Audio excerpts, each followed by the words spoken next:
Bien, hoy nos toca la parte de introducción a las prácticas 1 y 2. Recuerden que nos estamos guiando por nuestro cronograma o nuestra calendarización. Y nos tocan esas dos prácticas que vamos a acudir de manera presencial la siguiente semana. También, con respecto a la semana anterior, dijimos que íbamos a esperar una semana para ver cómo se comportaba en el SAES el grupo, ¿no? O sea, que si se iban a dar de baja, que si se iban a inscribir nuevos, etcétera. Y pues hasta el momento no se ha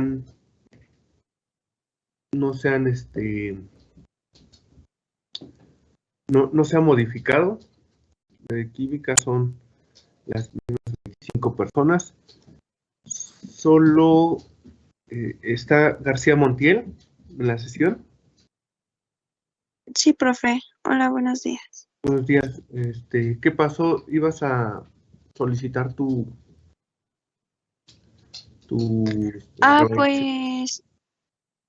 Pues mandé correo al departamento, pero pues no me han contestado.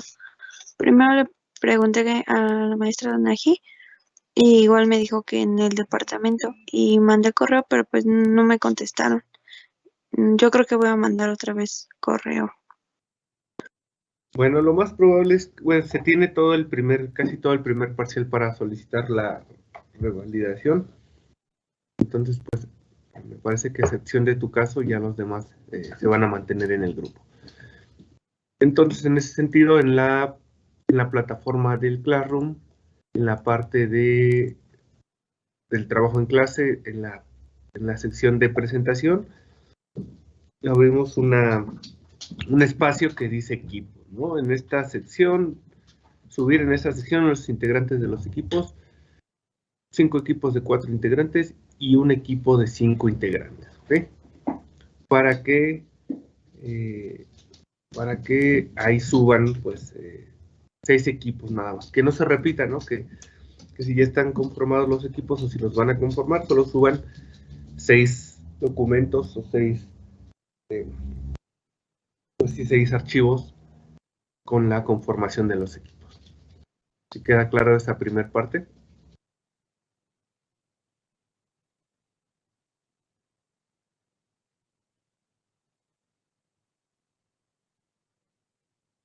¿Sí o no? Sí, profe. Bien, la otra parte que, bueno, eso ahí se queda pendiente. Obviamente ya deben de estar, dice ahí que para el día de mañana, supongo que pues no les toma mucho tiempo subir el archivo o hacer sus equipos. Creo que unos ya lo hicieron, entonces pues súbanlo. Y esto con la finalidad de que la próxima semana, o más bien, como tenemos que hacer todo el procedimiento para registrar a los alumnos que van a ir a las sesiones presenciales y checar lo del aforo para el laboratorio, pues saber exactamente qué equipos son y cómo los vamos a dividir, ¿ok? Para que no dejen de escribir sus equipos. La otra cosa, bueno, la otra parte que vamos a ver antes de la introducción es con relación a, permítanme, con relación a la parte de los criterios de evaluación. Si recuerdan, tenemos la parte o las secciones en las que están divididas las prácticas, que son la investigación previa, la discusión con diapositivas y el reporte. Y dentro de la discusión había unas secciones que es materiales y métodos. Pueden checar materiales y métodos, donde dice que es un diagrama esquemático, y después en la elaboración del reporte dice materiales y métodos y diagramas de flujo de proceso. Entonces son cosas diferentes que pues pudieran tener el mismo nombre. La finalidad didáctica es que sean diferentes para que sean más para que sean más visuales, ¿no? Para que sean, pues como su nombre lo dice, ahí didácticos. Entonces, para la... permítanme. Para... Voy.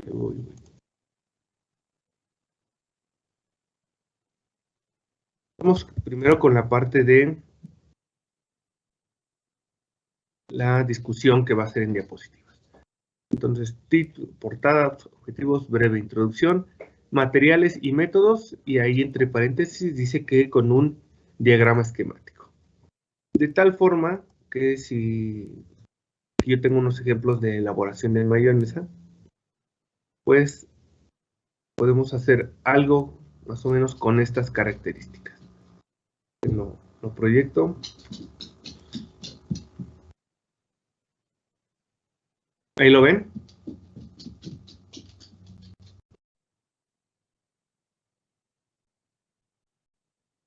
¿Se ve? Sí.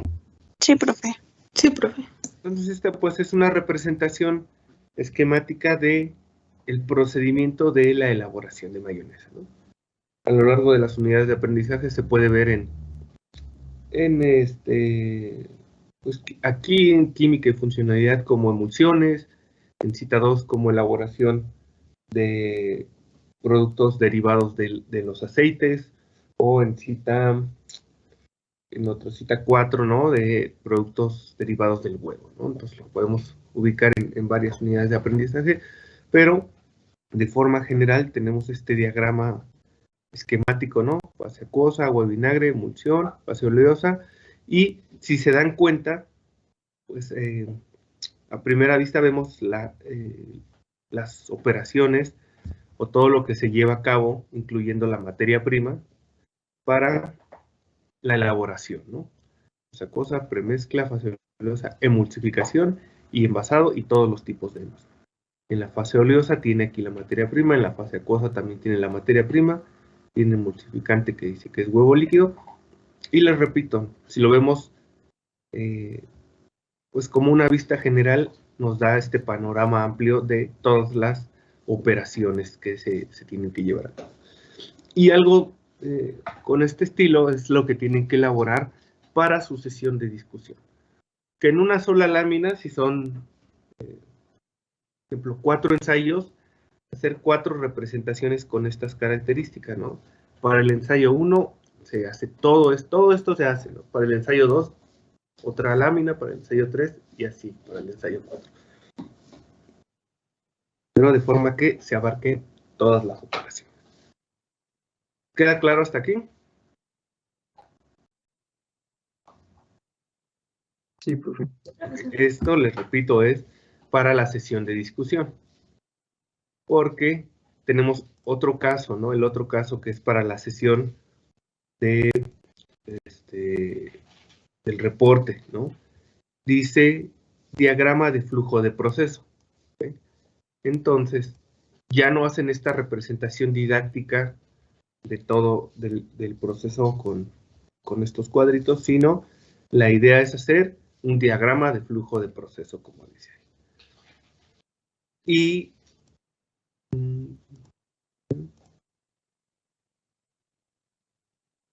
Y tenemos este diagrama de flujo de proceso.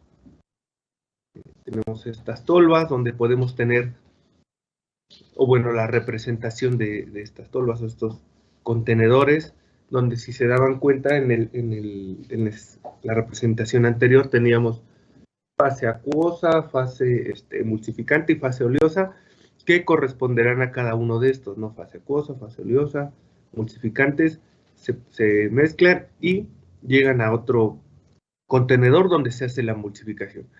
Claro, tendrá sus bombas, sus válvulas, sus líneas de corriente, etc. Y si se dan cuenta, pues ya esta representación pues tiene características más específicas con respecto a los equipos, con respecto a las líneas y a los componentes. De tal forma, pues que la representación anterior, la mayoría de las personas la podría entender y de manera visual es más amigable, y en este caso pues es muchísimo más específica. El caso de un diagrama de flujo de proceso o se hará para el reporte, ¿ok? Para que no vaya a haber confusión, ¿no? Que no pongan en la parte de la discusión y viceversa, ¿no? Que pongan el diagrama esquemático en el del reporte. Es importante que tomen estas consideraciones para el momento de la calificación de su trabajo. ¿Queda claro?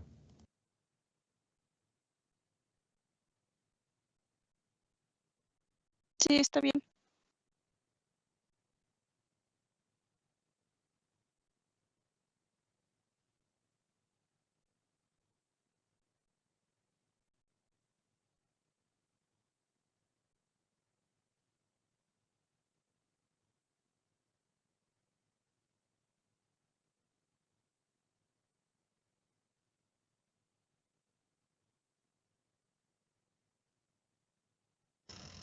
Profe, si está hablando, tiene su micrófono apagado.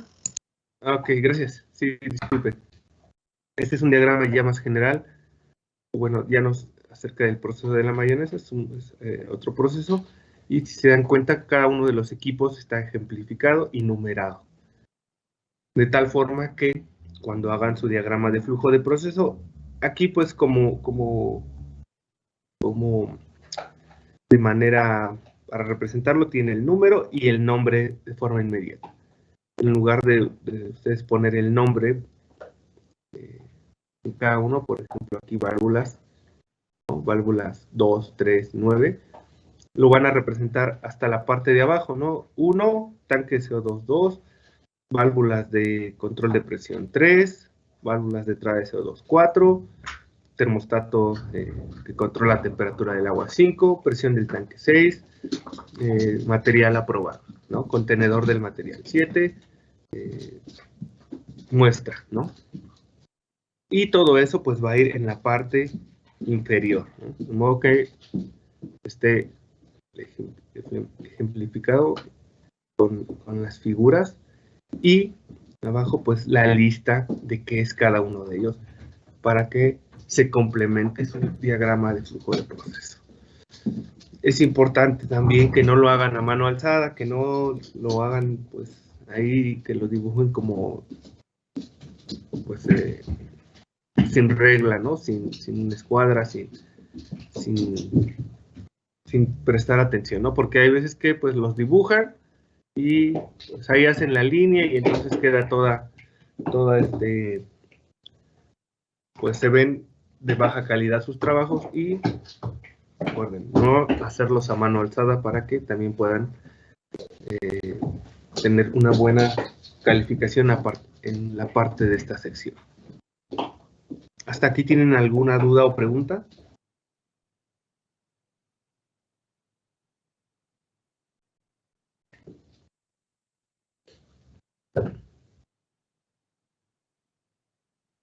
No, profe. Ok. Bien, entonces tenemos otra parte de la evaluación del reporte que dice materiales y métodos, ¿ok? Que es antes del diagrama del flujo de proceso. Y aquí, en esta sección, van a hacer algo de este estilo, miren. Tenemos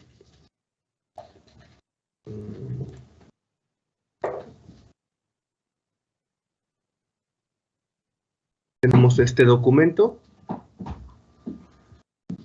comparación de diferentes métodos para la determinación de humedad en biomasa, y por acá viene la introducción, materiales y métodos, y aquí tenemos esta parte, métodos para la determinación de humedad total. Y tenemos el numeral 2.2.1. Entonces, Sara, ¿puedes ayudarnos a leer ese numeral 2.2.1? Sara Ramos.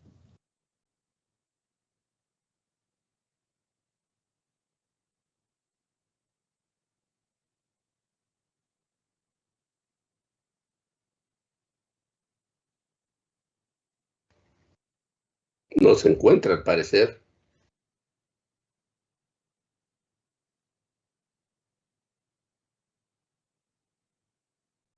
Sara, ¿estás o no estás en la sesión?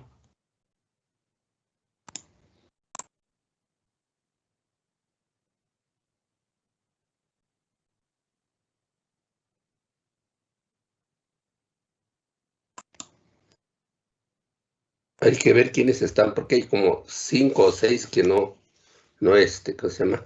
No los veo en esta parte, ¿sí? Contreras, Trinidad, Rafael tampoco, al parecer. Bueno, entonces les voy a ir preguntando. Si no quieren contestar, no hay problema, pues me parece que los vamos a tener que quitar de la sesión. Norma Andrea, ¿qué dice? ¿Nos ayudas con el numeral, por favor? 2.2.1. 2.2.1 Overdrive Email secada al horno de aire. Perdón, Norma, casi no se te escucha. Overdrive Email.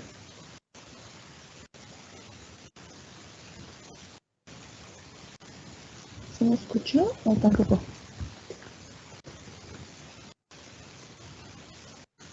Un poquito, pero a ver si nos puedes hablar un poco más alto.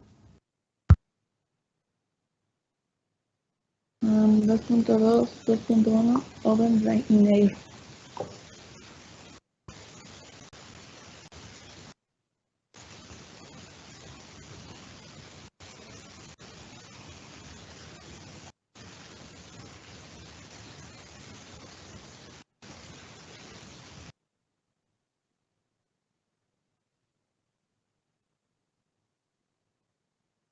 Ok, ¿de qué equipo nos está hablando en esta parte? Del secado al horno de aire. De una estufa, ¿no? Prácticamente, que es un equipo del cual nosotros vamos a utilizar en la primera práctica. Ok, después, a ver, otra persona, Michelle, Alexia, ¿nos ayudas a leer esta parte, por favor? Sí, profe. The oven drying experiments were performed according to the technical specification CNTC 335 solid butyl's method for determination of moisture content. Okay. Oven dry method part 1 total moisture reference method. The biomass materials were dried to constant weight, which was accomplished within 24 hours in all cases, except for triticale and olive stones where a drying time of 48 hours was triticale and olive stones where a drying time of 48 hours was needed to obtain constant weight. Ok, gracias. Entonces, si tuviéramos que hacer, pues, en este caso, la traducción, ¿qué tiempo verbal se está ocupando en este primer párrafo?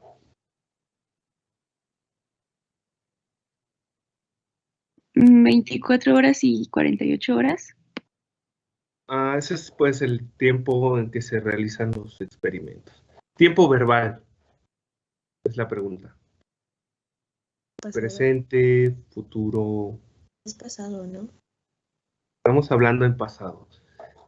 ¿Cómo vamos a, más bien como es algo que ya se hizo, pues deberán ustedes reportar esta parte de materiales y métodos en pasado simple, ¿no? Los experimentos en estufa se llevaron a cabo de acuerdo a la técnica CEN 335, el método para la determinación del contenido de humedad en estufa, de la parte 1 del humedad total, ¿no? Y referencian este método, ¿no? ¿Qué quiere decir? Pues que si nosotros nos vamos a esta parte con el número 1, pues vamos a encontrar qué método estamos utilizando. Y también es parte importante para sus reportes, ¿no? Aquí está el método, está referenciado en la parte de pues, referencias, ¿no? Está citado y está referenciado. Nosotros vamos a usar el formato APA, que pues bastante parecido en la parte de las referencias, pero en el momento de citar, pues utilizamos a los autores. Tienen que hacer la revisión de los formatos APA para esta determinación. Luego nos dice, la biomasa se secó o fue secada hasta peso constante, ¿no? Y se llevó a cabo durante 24 horas en todos los casos, excepto para triticale y oliva, ¿no? Que fueron secadas por 48 horas hasta obtener un peso constante. Si se dan cuenta, toda esta redacción está en pasado simple. Y de esta forma van a tener ustedes que redactar los materiales y métodos para cada una de las determinaciones que hagan. Será para humedad, será para carbohidratos o azúcares reductores, para elaboración de emulsiones, pero deberán de pues redactarlo. Otra cosa importante para la redacción de materiales y métodos es que nos dan la información suficiente y clara para que cualquier persona pueda reproducir la técnica. ¿Okay?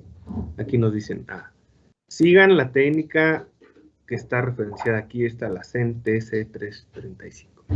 Y si nosotros vamos a esa técnica, pues ahí nos va a decir cuánto tiempo, a qué temperatura, bajo qué condiciones de presión, etcétera, ¿no?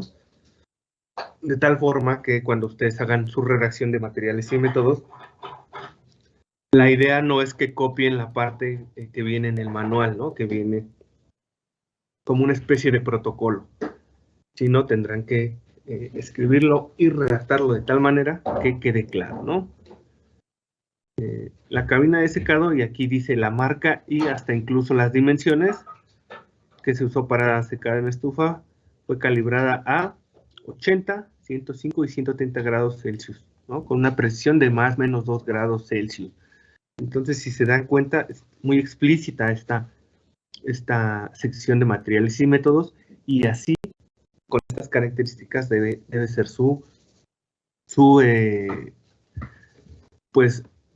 la sección que ustedes redacten. Les repito, de tal forma que si yo no tengo el manual, pero tengo el reporte escrito, y puedo ir a esta sección y de ahí tomar o realizar nuevamente los ensayos, ¿no? Por ejemplo, aquí vienen por destilación, ¿no? La destilación con gileno se llevó a cabo, ¿no? Que es un tiempo verbal en pasado, con un método estándar, y también aquí está el método estándar, ¿no? Donde el tolueno, es decir, el agente de destilación, se reemplazó por gileno, ¿no? Debido a su baja toxicidad. Entonces nos explica por qué se cambió la técnica. Y entonces, en el caso que nosotros cambiemos alguna de las técnicas, pues también lo podrán mencionar. El método dice que se utiliza lecitina de soya como emulsionante, pero nosotros utilizamos otro emulsionante por tales condiciones. ¿Sí queda claro? ¿Va quedando claro? Sí. Profe, disculpe, un compañero entró de remedial y está esperando que lo acepten en Teams.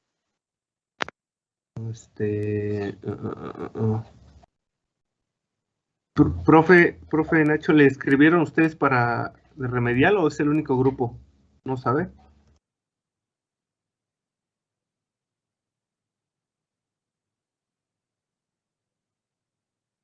Perdón, tenía cerrado no, a mí no me dijeron nada. Pero ¿no sabe si es el único grupo de teoría? Sí, Ajá. de esta clase no, creo que al parecer son 2, porque el de nosotros es el 3LM1. Ok. Sí, porque en todo caso debió habernos enviado un correo escrito previamente, sí podía accesar con nosotros como remedial. Pero de todos modos no tengo ninguna invitación. Bueno, No, pero de ninguna. todos modos, supuestamente, que ellos solicitaran con nosotros, ahora que se inscriban, ya les van a asignar el grupo directamente. Supuestamente es eso, que el hecho de que nosotros los aceptáramos estaba, pues no era una cuestión ya ¿cómo se llama? De que fuera a ser, ¿cómo se llama? Ya considerado pues, en esta parte, sino que iban a ser de acuerdo a cómo ¿cómo se llama? Se fueran integrando. Eso es lo que yo entendí en un correo que nos mandaron. Sí, bueno, entonces, sí, ya lo vi aquí. Bueno, ahorita checamos su caso. Gracias por lo que nos avisaron, ahorita lo checamos. Entonces, ¿tienen alguna duda hasta aquí? Bueno, siguiendo, ¿no? El equipo de destilación consistió en, material estándar de vidrio, ¿no? Que fue un matraz de 500 mililitros. Entonces, si así se dan cuenta, también nos empieza a hablar de todo el equipo que se utiliza, ¿no? Condensador con tales medidas, etcétera, ¿no? Entonces, si se dan cuenta, pues, si lo leen, ¿no? Está súper específico, de tal forma que alguien lo pueda llevar a cabo, ¿no? Secado por congelamiento, los experimentos se llevaron a cabo en trampas de arena, ¿no? Etcétera. Entonces, si se dan cuenta, dice todas las características, ¿no? Tantos gramos de muestra se secaron durante tanto tiempo hasta peso constante, de forma paralela. Los tales ensayos se llevaron en estufa de aire a 105 grados. Es para hacer una comparativa. Pero pues todo está en pasado simple porque es algo que ya se hizo, ¿okay? Cuando ustedes empiecen a escribir su reporte, obviamente va a ser algo que ya se hizo y tendrá que ser de esta forma. Sí queda claro hasta aquí cuál es la diferencia de cada una de las secciones que tienen que hacer.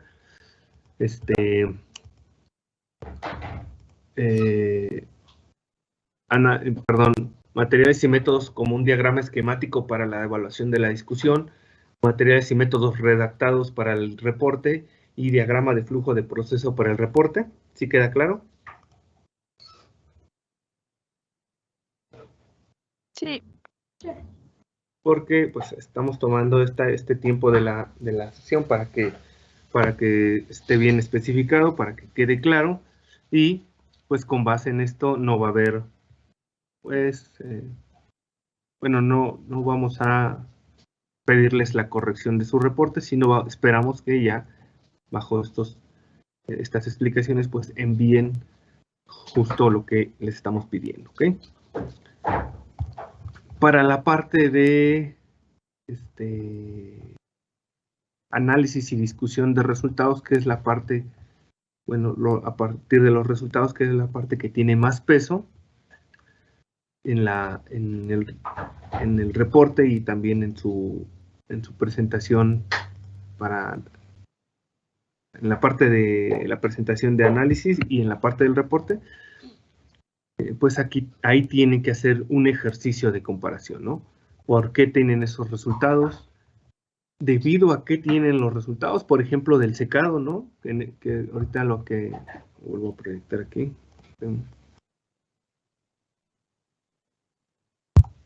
Aquí donde están los diferentes métodos, ¿no?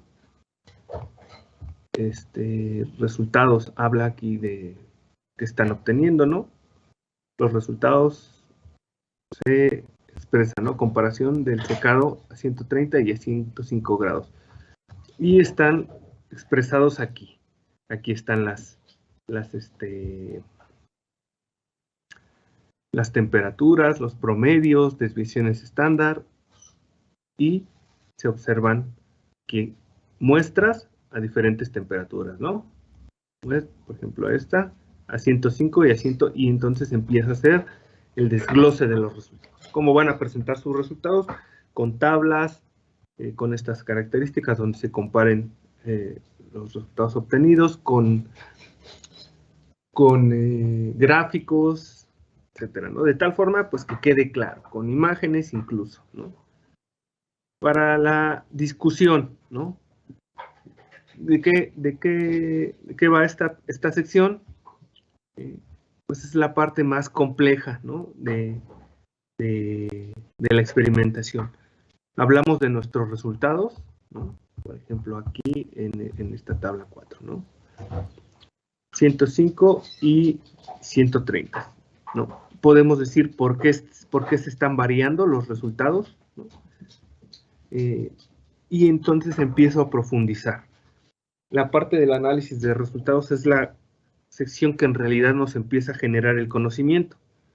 Porque incluso vamos a hacer un ejercicio aquí didáctico. Eucalipto a 105 presenta un valor de 46% de humedad y a 130 de 28% de humedad.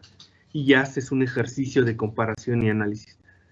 Porque bajo esta temperatura los componentes o ácidos grasos volátiles se mantienen íntegros, pero si aumento la temperatura, estos se degradan. Entonces ahí, en esta parte, repito, tienen que indagar más pues, de todos los pues toda la información que está disponible, sobre todo en libros, artículos científicos y artículos de revisión. Y van a empezar a profundizar, es que el eucalipto tiene una composición de tal por ciento de componentes hemicelulósicos y tal contenido de agua, tales especies de eucalipto presentan mayor contenido de agua, por eso se encuentran dentro de estos valores.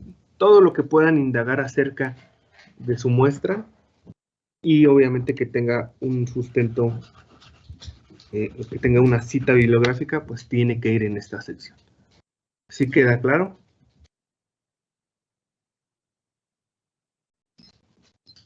Sí, profe. Entonces, si vamos a la primera práctica de secado y hacemos la comparación entre métodos y decimos, es que por el método de estufa los granos se secan o los valores referentes a la bibliografía son menores que por el método de Bidwell y podemos profundizar. Es que los granos están compuestos por almidón, en redes. El almidón es un elemento recalcitrante que tiene mayor capacidad de ligar agua, entonces es más difícil que se elimine el agua por tal método. Todo eso es parte importante de la discusión de resultados, ¿sí? Y obviamente ya en la parte de las conclusiones tienen que hacer referencia a todo lo que se experimentó. Si en mi experimentación utilicé el método de secado por estufa y el método de Bidwell, no puedo decir, es que el método de termobalanza es mejor. Porque en la parte, porque sabemos eso a lo mejor de forma teórica, pero en nuestros ensayos no lo realizamos. Y si no lo realizamos, no podemos hacer una conclusión de un ensayo o un experimento que no se realizó. Entonces, todas las conclusiones que realicen en la práctica, pues van a ser en función de los objetivos y en función, sobre todo, de lo que sí se llevó a cabo, lo que sí se experimentó. También vamos a ver que a lo largo de las prácticas o en el manual de prácticas tenemos ensayos que no llevamos a cabo y no por eso vamos a tener una conclusión acerca de esos ensayos. Que podemos tener información teórica, si no lo llevamos a cabo, prácticamente no lo mencionamos en las conclusiones. Y también, pues, no está de más mencionar que hay que evitar estas conclusiones de, es que la práctica fue muy buena, aprendimos cómo usar el equipo, ¿no? Hay que profundizar, hay que poner o mencionar conclusiones también acorde a su, pues al grado que están cursando, ¿no? Evitemos decir, la práctica fue muy buena, como que concluyo que nos hizo falta tiempo para terminar, que los materiales, que la materia prima tenía tales características, etc., ¿no? Tenemos que hablar exactamente de lo que experimentamos. ¿Hasta aquí tienen alguna duda o pregunta?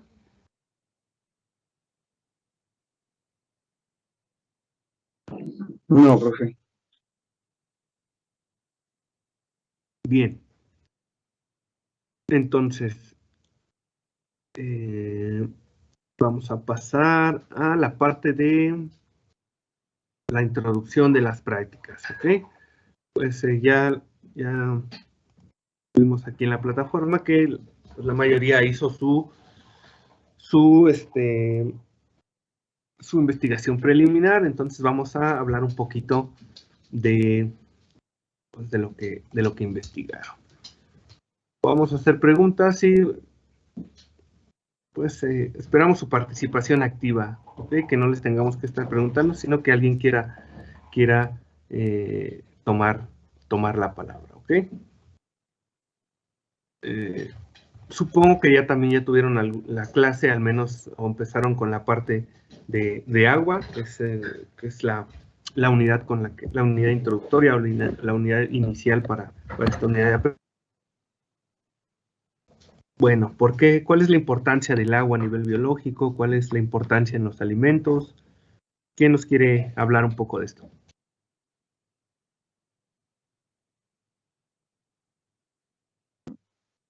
Yo puedo decir que la importancia del agua en los seres vivos es que es fundamental para que viva cualquier tipo de ser vivo, ya sea microorganismo, animal o nosotros los humanos. Y pues, de acuerdo a lo que investigué en los alimentos, tenemos lo que es la humedad, que es la cantidad de agua que los alimentos poseen, y lo de la actividad acuosa, pero no sé si ya vayamos a hablar de eso también. Bueno, ok, entonces, pues así a grandes rasgos, y supongo les digo que van a profundizar o profundizaron ya en su parte teórica, pues el agua es un elemento importante, ¿no?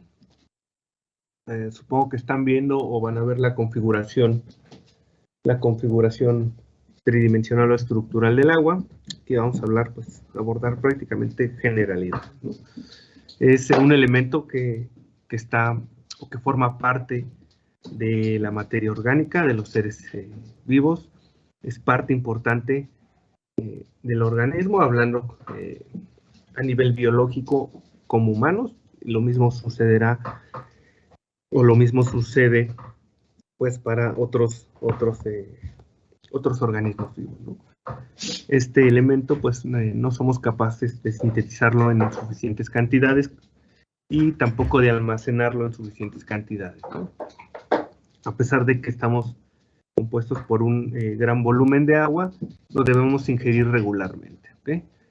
Y eso hace que, a pesar de que no se considere un elemento de aporte calórico, sí se ha considerado pues un nutriente, ya que debe formar parte de la dieta en cantidades pues mucho mayores que algún otro elemento. Si hacemos pues, así una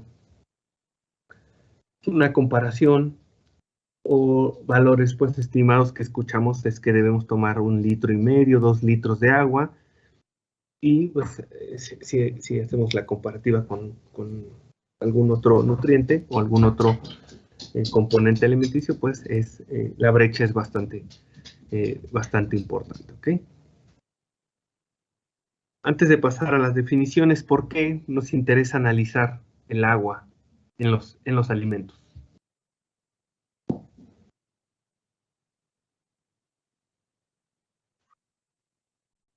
A ver, Ana, por favor, gracias.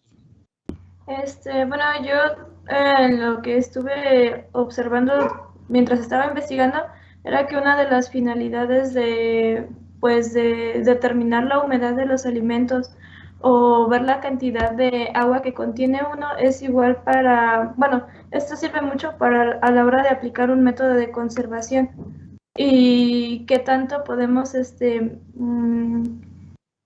¿cómo se llama? ¿Qué tanto puede durar un alimento, pues, aplicándole cierto método? Por ejemplo, cuando se deshidratan algunas frutas y toda esa parte.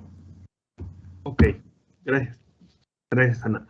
Aunque nosotros la mayoría de las veces hacemos la relación del contenido de agua, el contenido de humedad, con los parámetros de conservación o parámetros, o hacemos una relación con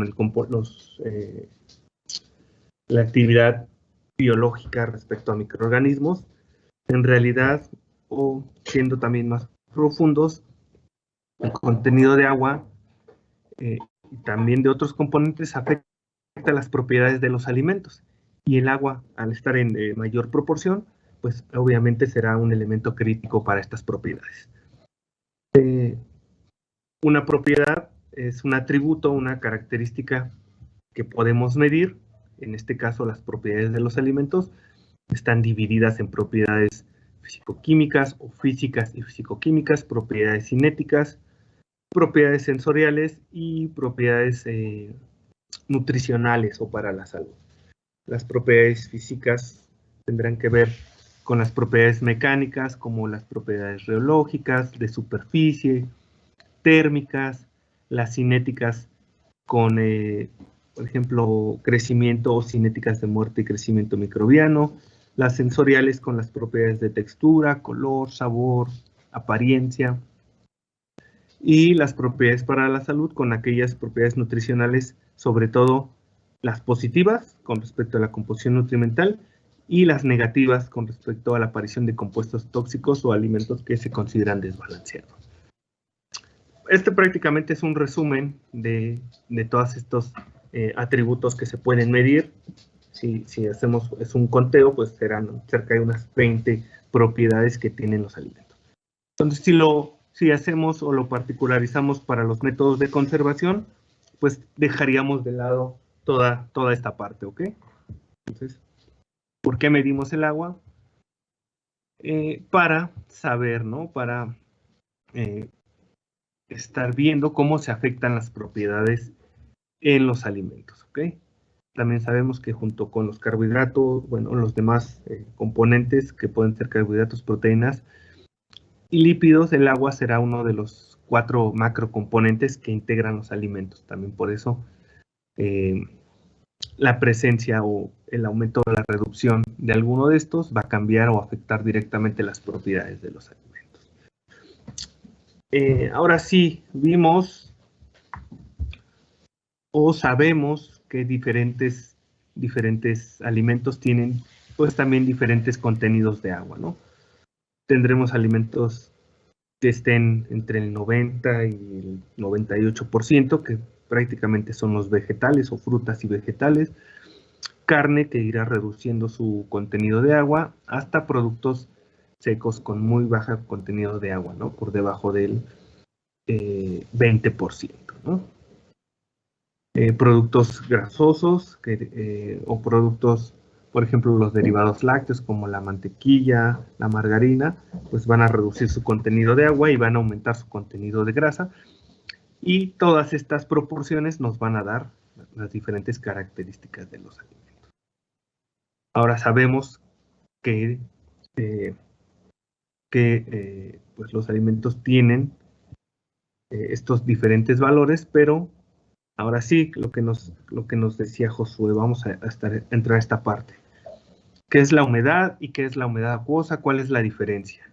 A ver, Adrián, por favor, Adrián Batista.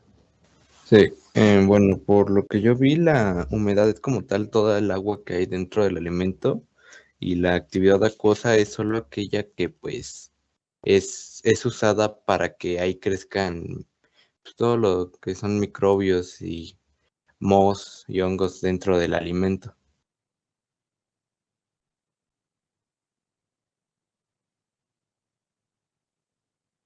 A ver, gracias. Otra persona, Hugo Alberto, ¿cuál es la diferencia entre humedad y actividad acuosa? Son términos que pues de ahora en adelante pues hay que familiarizarse con ellos. ¿Sí? La humedad, como menciona, es el agua que tienen los alimentos, y también determina varias cosas como el valor nutricional, mientras que la actividad acuosa podría ser ligada igual a la humedad, pero tiene que ver con la capacidad de la conservación y de propagación microbiana. ¿A qué se refiere esto con la propiedad de conservación? ¿A qué se refiere, perdón, esto?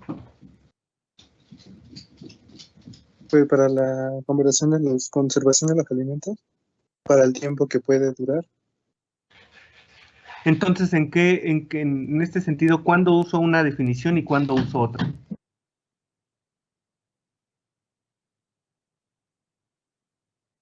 ¿Cuándo uso humedad y cuándo uso la definición de actividad acuosa? Lo de actividad acuosa es también un coeficiente. Bueno, casi no te entiendo, Josué. ¿No? A ver, perdón. A ver, Graciela Pérez Ochoa, ¿en qué casos utilizo esta definición de humedad y en qué casos la de actividad acuosa? Bueno, según lo que yo investigué para mi bitácora, ¿sí me escucha, profe? Sí. Según lo que yo investigué para mi bitácora, la humedad es un término que se refiere a el agua total que tiene un alimento, mientras que la actividad acuosa se refiere al agua que está disponible para que los microorganismos desarrollen en sus funciones.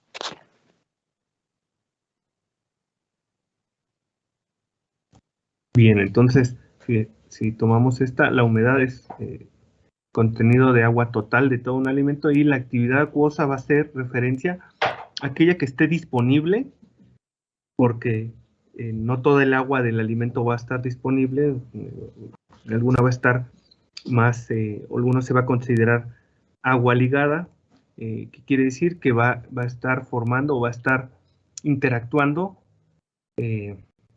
mediante puentes de hidrógeno a las diferentes zonas que tienen los alimentos.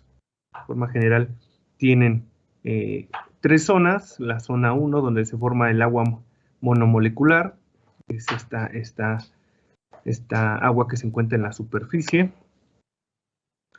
En la zona 2, que es agua en las zonas del alimento donde está mayormente estructurado, es difícil de eliminar, pero no imposible, y la zona 3, que se considera agua que se encuentra prácticamente libre. Entonces, si vamos, zona 1 es el agua más difícil de eliminar, zona 2 el agua es difícil de eliminar, pero no imposible, y la zona 3 es agua que prácticamente se puede congelar, se puede evaporar, se puede retirar del alimento. Y también aquí es importante mencionar que entre estas zonas el agua se va modificando, ¿no? Puede haber intercambio de la zona 1 a la zona 2 y luego a la zona 3 y así. De tal modo que el agua no se mantiene estática, ¿no? Se puede ir moviendo entre zonas. Si regresamos a nuestra definición de actividad acuosa, va a ser aquella agua que esté disponible para crecimiento microbiano. ¿Para qué más va a estar disponible o para qué otras reacciones está disponible el agua, el agua de la actividad acuosa?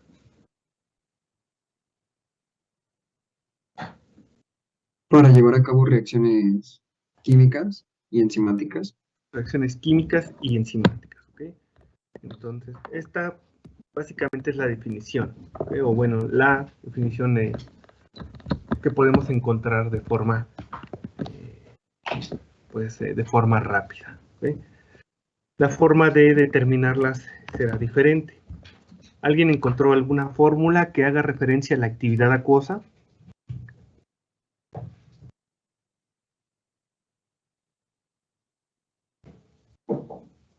Yo sí encontré una fórmula, profe, en la que dice que la actividad acuosa es igual a la fugacidad del disolvente a la fugacidad del disolvente de la solución entre la fugacidad del disolvente puro, y esto es igual a los moles de agua entre los moles de agua más los moles del soluto. Ok. Esa es una de las definiciones que es un poco más compleja, pero hay otra de actividad acuosa que es, o más bien que hace referencia a la presión de vapor, ¿ok? Es más fácil, la actividad acuosa es igual a la presión de vapor del agua en equilibrio con el alimento, entre la presión de vapor de agua pura a la misma temperatura. Entonces, esto nos da un valor de 0 a 1, si hacemos estas diferencias de presión de vapor, ¿sí? ¿Y qué nos dice? Que aquellas, de forma, pues así también, en general, que nos menciona que entre más, perdón, entre más solutos tengamos, pues vamos a poder estar reteniendo mayor cantidad de agua. Entre mayor cantidad de agua estemos reteniendo, vamos a tener mayor agua o mayor cantidad disponible para crecimiento microbiano y para diferentes reacciones químicas y enzimáticas. Entonces, básicamente, nosotros, ¿qué vamos a hacer en esta práctica? ¿Qué vamos a determinar?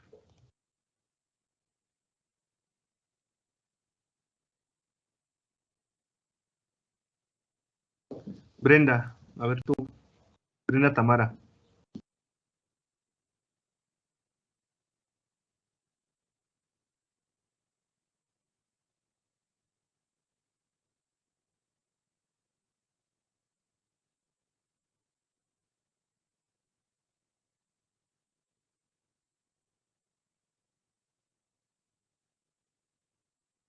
¿Estás o no, Brenda?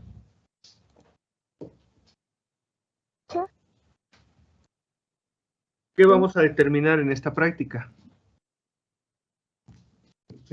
Agua libre, agua ligada, todo el porcentaje de humedad, actividad acuosa.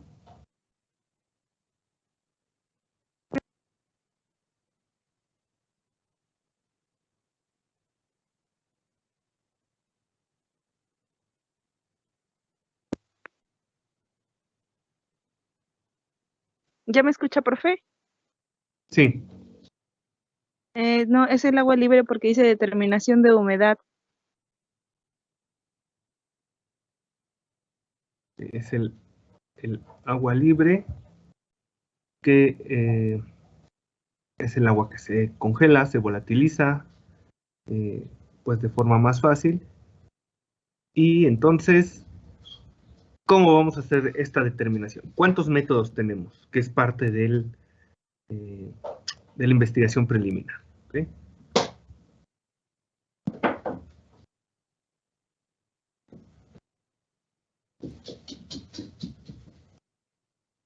Brenda.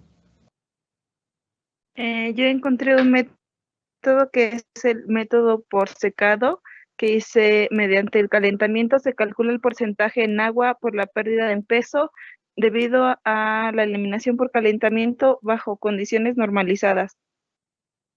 Ok, ese es un método. ¿Qué otro método hay? ¿Qué otro método encontraste? Dice, explica, una de las preguntas, explicar los fundamentos de los diferentes métodos. Ese sería el método por evaporación, diferencia de peso, que sería prácticamente el fundamento. ¿Okay? ¿Qué otro método tenemos o vamos a utilizar en esta práctica?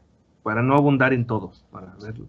Encontré el método de refractometría y desecación por infrarrojo. Ok. Aquí para esta práctica tenemos el método de secado por estufa y el método por Bidwell. ¿A qué se refiere el método de Bidwell?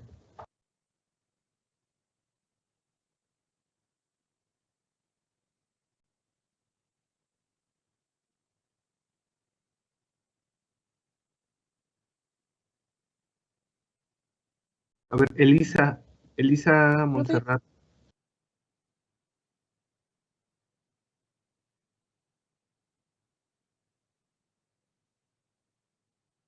Si quiere, yo lo digo. No, que participe Elisa, ahorita participas Alejandro. Gracias.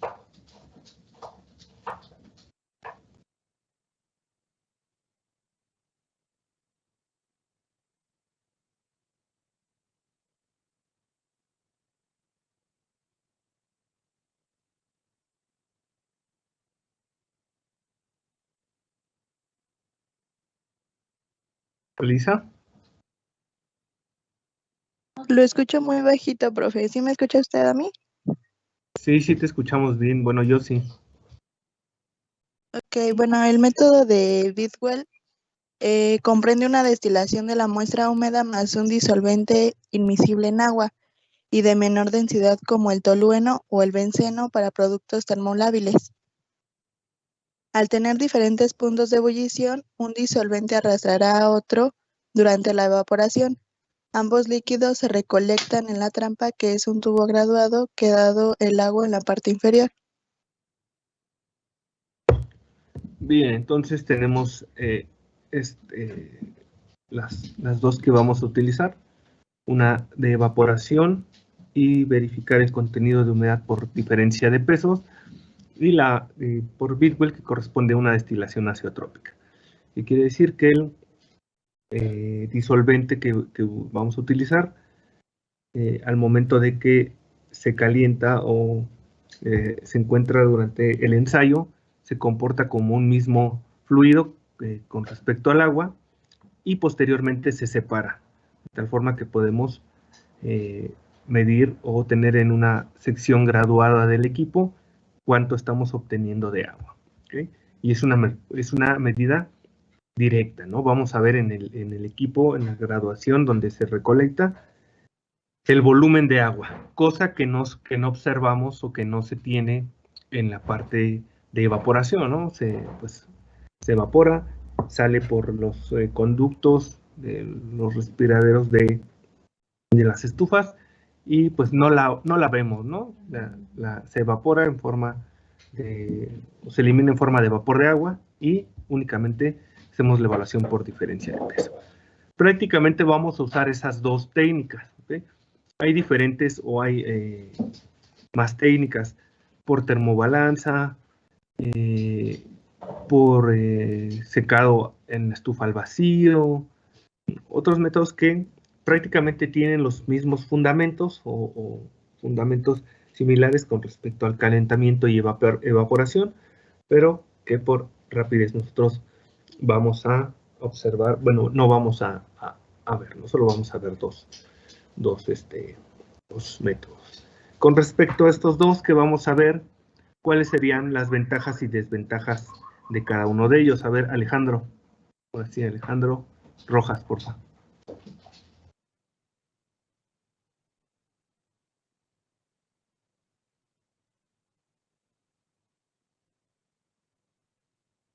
Ay, es que creo que eso no lo investigué, profesor. Bueno, si tenemos un análisis que es por medio de calentamiento y otro que es mediante un equipo de destilación, pues ¿cuál crees que sería una ventaja o desventaja de eso? ¿Qué es más fácil? ¿Qué es más difícil? Yo pienso que es más fácil el método de calentamiento, ya que, como bien nombre lo dice, que nada más es un dispositivo de calentamiento, como podría ser una parrilla o no sé. En cambio, en método de destilación se necesitaría como que más material o más complejidad para hacer el experimento para una destilación, y como que consideraría que es menos exacto, porque como es una destilación puede haber fugas de agua o algunas condiciones que no sean apropiadas para este experimento. Ok. Maribel Castillo, ¿cuáles son las ventajas y desventajas de estos dos métodos que nosotros vamos a ocupar?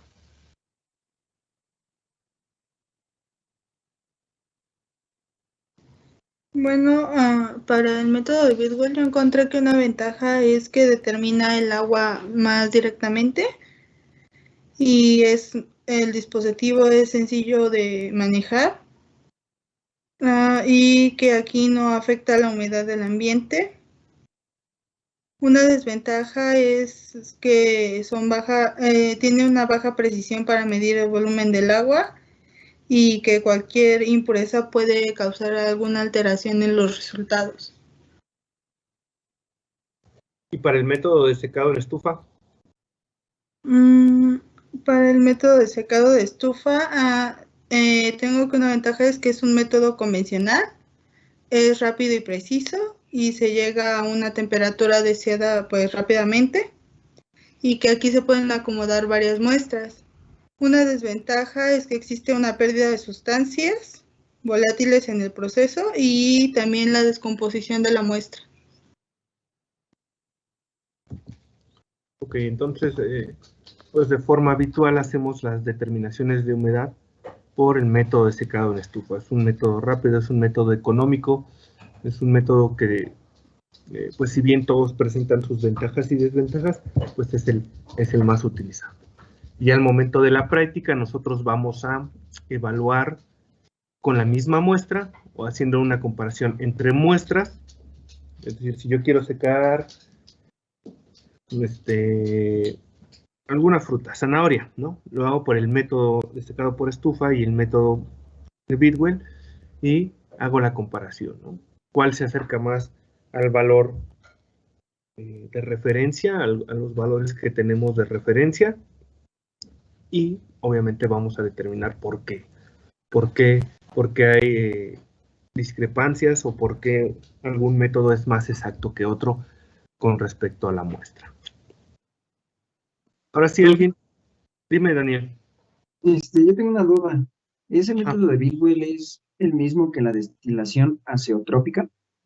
Sí, el método, la destilación azeotrópica se utiliza un disolvente y en el caso del método de Bidwell, pues es prácticamente ese es el fundamento. Realizar una destilación o que se llevar a cabo una destilación azeotrópica, ¿sí? Entonces, prácticamente sí es ok, gracias. Y recuerden, es diferente cuando nosotros les preguntamos, mencionan el fundamento de tal determinación, a que ustedes nos digan la metodología, ¿no? ¿Cuál es el fundamento del secado en estufa? A ver, tú, Daniel.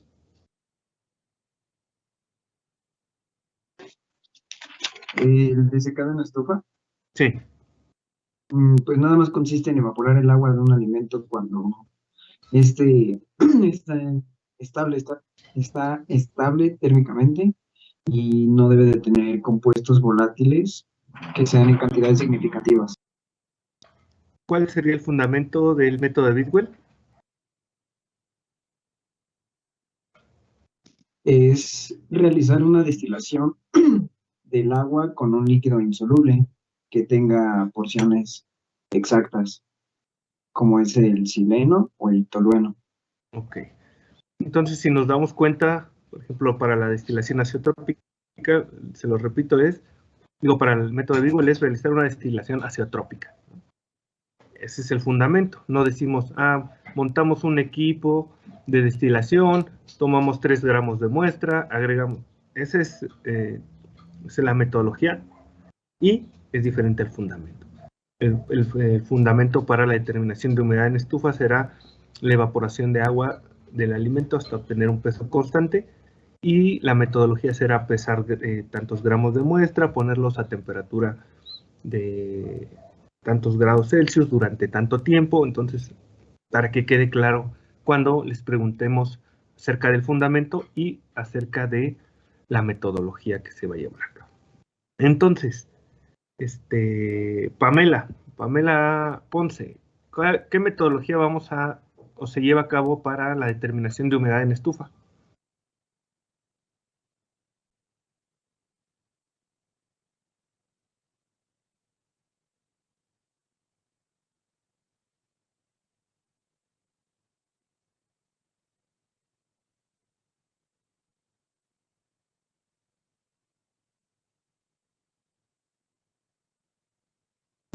¿Está Pamela?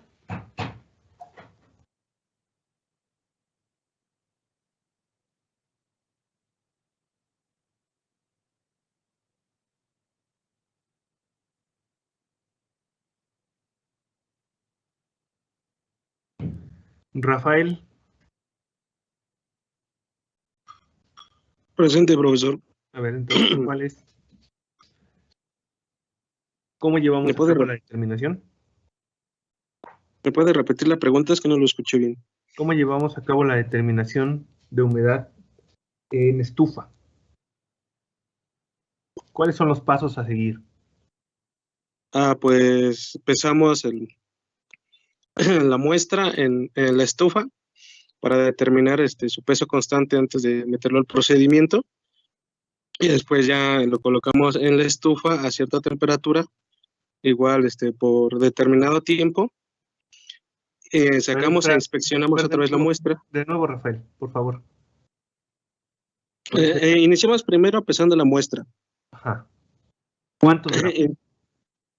Específicamente serían 2 gramos, donde dice la práctica. Ajá. Pesar 2 gramos de harina. Sí. En segundo paso sería colocar filtros, dice colocar filtros en la estufa a 100 y a 105 grados centígrados durante 2 horas. Sí. Siguiente, colocamos el desecador por 20 minutos para enfriarlo y pesar de nuevo. Bueno, sería la primera pesada. No, sí, es la segunda pesada, porque ya tenemos el peso constante. ¿Para qué son los filtros que dice ahí? Para evitar la condensación, que se vuelva a tener un pesado erróneo. ¿Cuál condensación? O sea, ¿para qué pesamos filtros o para qué ponemos a secar filtros y luego los pesamos? Para tener un peso constante y que no varíe cuando ponemos la muestra. Ok, entonces esta parte es importante. Si yo les pregunto la metodología, ahí dice filtros, ¿no? Pero debemos de poner la charolita, nuestro contenedor, previamente a peso constante, ¿ok? ¿Qué quiere decir? Que retiramos la humedad, toda la humedad que pueda influir en nuestra determinación, la retiramos del recipiente en el cual vamos a terminar el ensayo, ¿ok? Si yo utilizo una charolita de aluminio, pues va a tener un contenido de humedad. Entonces, ¿qué hago? Previamente lo pongo a temperatura, lo meto a la estufa hasta que alcance un peso constante y de esta forma estoy asegurando que cuando yo ponga a secar la muestra, únicamente la diferencia de pesos va a ser por la evaporación de agua de la muestra y no por aquella que pudiera tener el recipiente o el contenedor, o les repito, la charolita, el pedazo de la charola de aluminio, el filtro, donde se esté pesando. ¿Sí queda claro?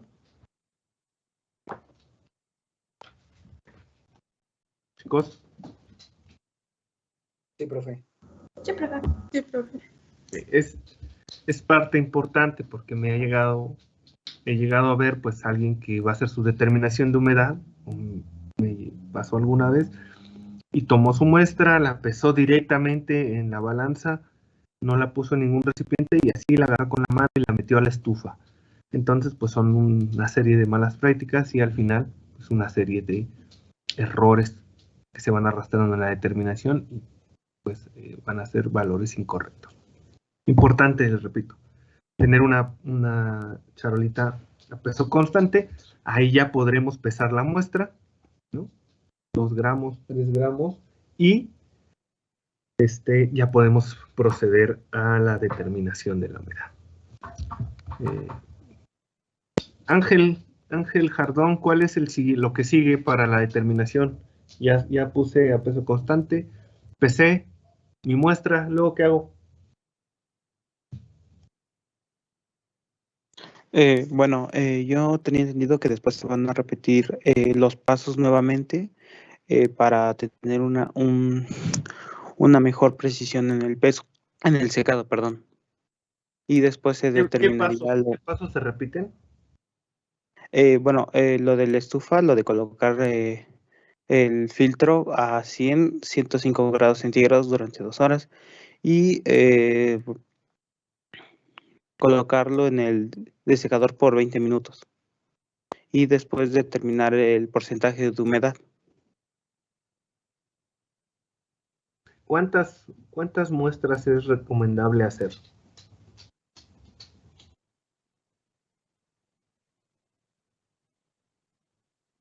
Una nos va a asegurar que estamos realizando una determinación correcta? No. ¿Cuántas entonces?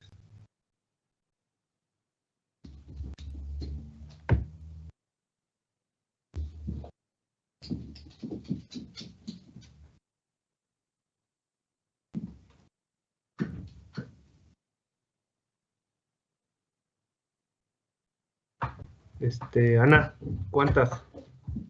Bueno, en el manual no especifica, pero por lo general, yo he visto que cuando hacemos un experimento de este tipo siempre se hacen 3.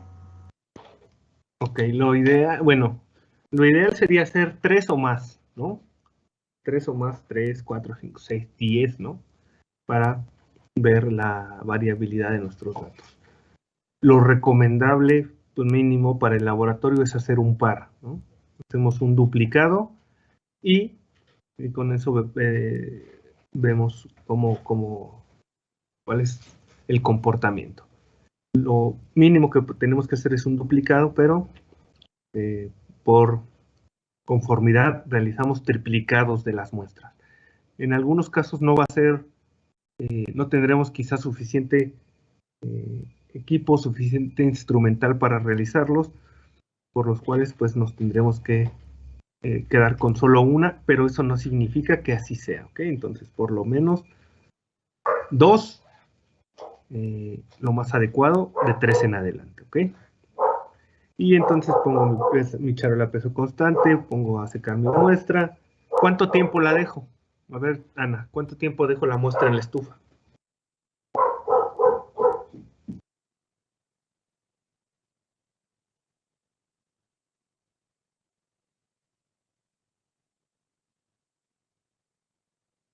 ¿2 horas?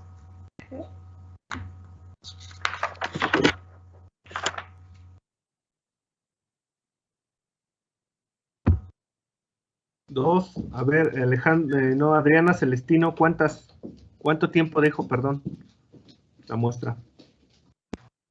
Pues tengo lo mismo que mi compañera. Bueno, en el manual dice que durante 2 horas. Okay. ¿Puede ser más? ¿Puede ser menos?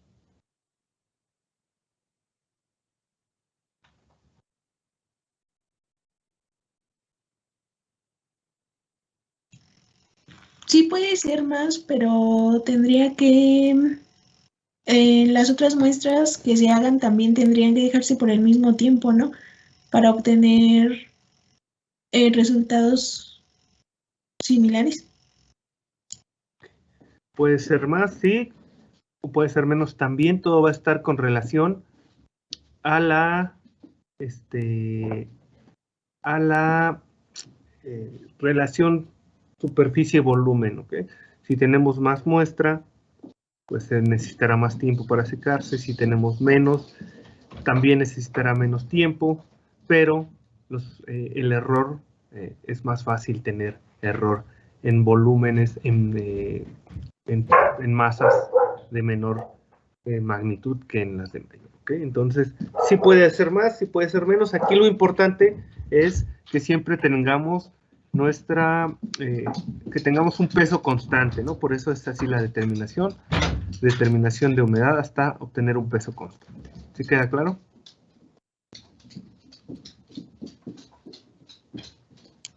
Sí, profe. Bien, y vamos rápido con la determinación por el método de Bidwell. ¿Qué se hace? Juárez Lara, ¿qué se hace?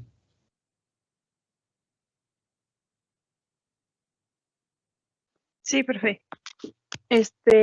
Por el Bidwell, primero nos indica que tenemos que colocar un matraz bola y fondo plano 3 gramos de la muestra, bueno, de la fruta. Dice, y también agregar varias perlas de ebullición y añadir 100 mililitros de tolueno. Okay. ¿Creen que sea importante aquí tener las perlas y los matraces a peso constante o aquí no importa? Brenda.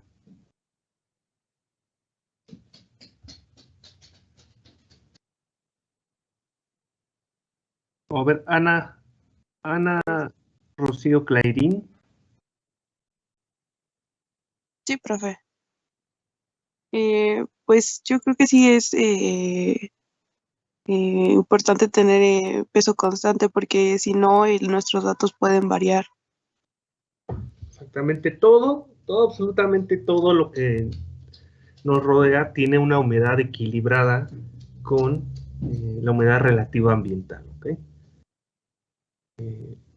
Entonces aquí es importante, o para estos días, por ejemplo, que ha estado lloviendo, que si tiene una humedad alta, se va a equilibrar con los materiales que tenemos en el laboratorio, con nuestra ropa, incluso con nuestro cabello, con nuestra piel, etcétera, y todo va a tener o va a arrastrar pues un contenido de agua, de humedad.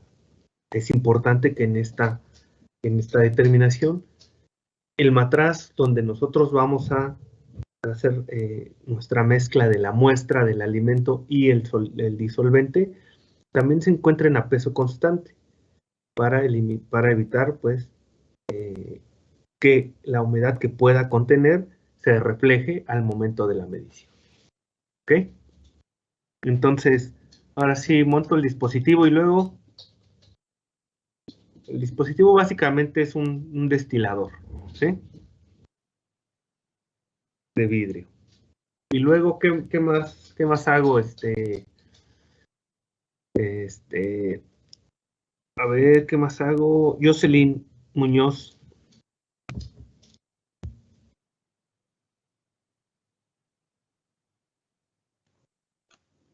Sí, me escucho. Profe. No te escuchamos. Muy poquito.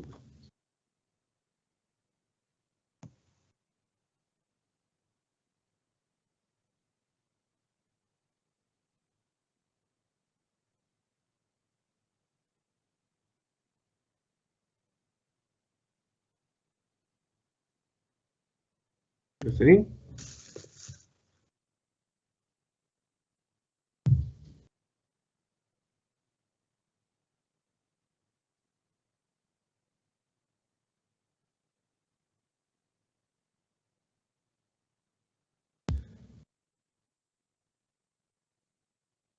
A ver, Marian, por favor.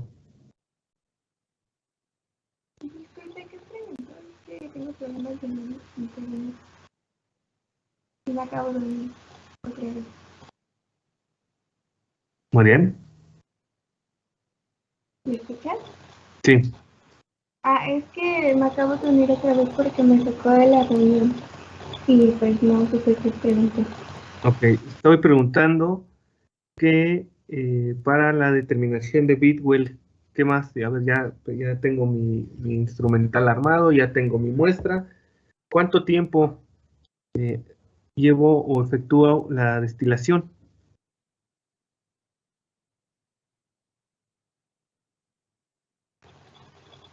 Bueno, una vez, se continúa la destilación por 5 minutos o hasta tener la lectura del volumen del agua, ¿no? 5 minutos llevo a cabo la destilación.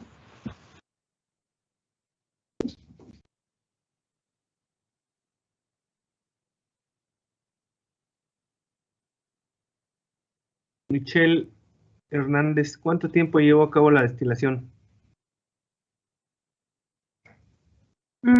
Dice que primero va a ser a una velocidad de 2 gotas por segundo y ya que se recoja como el mayor volumen de agua, aumentaremos a 4 gotas y posteriormente ya nada más se continuará por 5 minutos hasta que tengamos el volumen constante.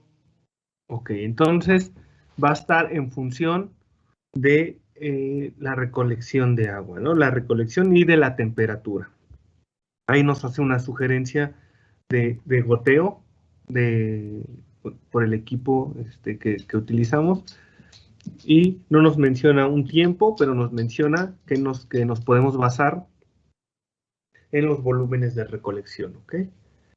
El tiempo pues es variado, ¿no? Dependiendo si alcanzamos la temperatura de ebullición de forma más rápida. Si ya nos pasamos, podemos perder agua durante el proceso. Entonces es importante pues cuidar esta pues recomendación sobre todo para la temperatura que utilizamos en las parrillas de calentamiento. Y después pues prácticamente medimos en el colector, en el dispositivo, donde vamos a ver el agua pues, prácticamente como la conocemos, el agua en estado líquido, en su estado de agregación líquido, y ahí vamos a poder determinar directamente el porcentaje, ¿ok? Con el volumen recolectado. ¿Tienen alguna duda o pregunta hasta aquí de lo que se va a hacer? No, profesor. Profe, ¿algo que se me esté ahí pasando? ¿Algún comentario? No, está completo. Sí, el hecho es de que se den cuenta precisamente el por qué nosotros estamos haciendo este tipo de prácticas, porque son los componentes más importantes dentro de lo que son los alimentos. Y el agua, como bien lo dijo usted, es el componente mayoritario, tanto en cualquier ser vivo, y en el cual se llevan a cabo todas las reacciones, tanto de anabolismo como de catabolismo, ¿sí? ¿Cómo se llama? Se tiene también que son, ¿cómo se llama? Pues el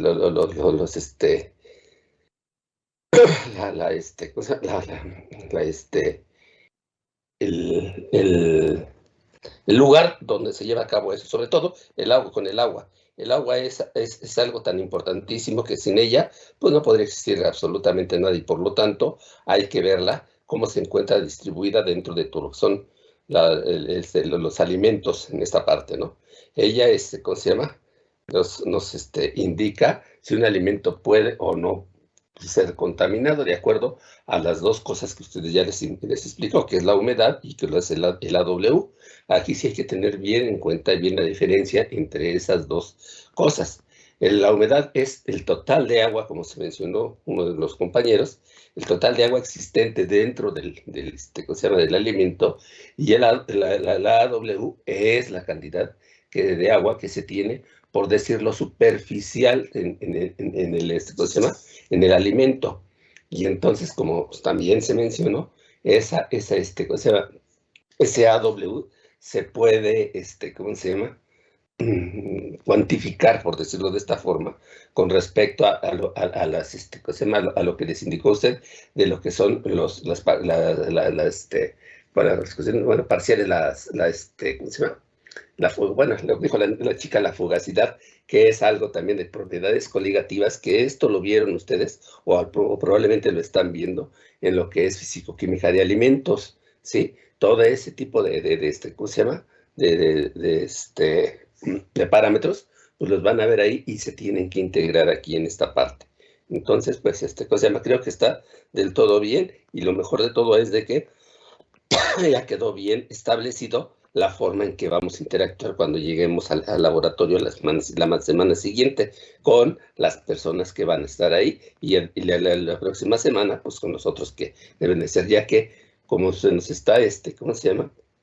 Diciendo, tenemos que llevar al grupo solamente la mitad, de acuerdo al nombre a la letra del apellido, que empieza de la A hasta la L. Y entonces, ¿cómo se llama? Pues vamos a ver cómo nos vamos a organizar para ver eso, ¿no?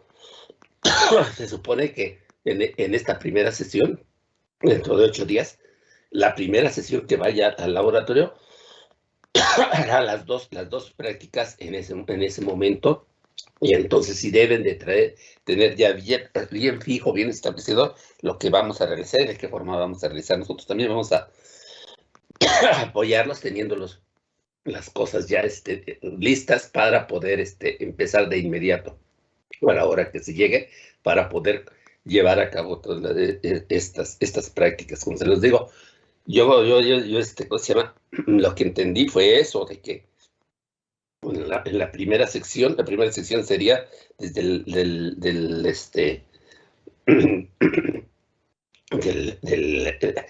ahí, espérame tantito, es que me estaban o sea, del nombre, del apellido, desde la A hasta la L, y entonces eso no lo podemos cambiar porque ya está establecido ahí, porque lo que nosotros pretendíamos era llevar 3 equipos en ¿cómo se llama?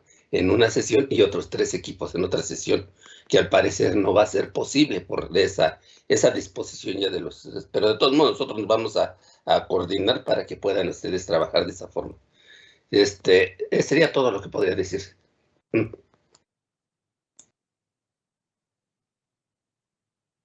Bien, entonces